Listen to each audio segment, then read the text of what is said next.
இன்று என்றும் நல்லவர்க்கு வாழ்வு வரும் நாளை இது அறிஞர் அண்ணா எழுதி வைத்த ஓலை.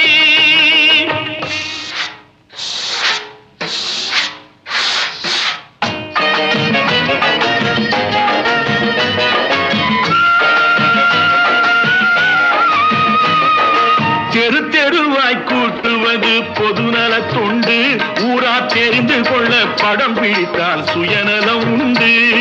தெரு தெருவாய் கூட்டுவது பொதுநல தொண்டு, ஊரா தெரிந்து கொள்ள படம் பிடித்தால் சுயநலம் உண்டு. மக்கள் நல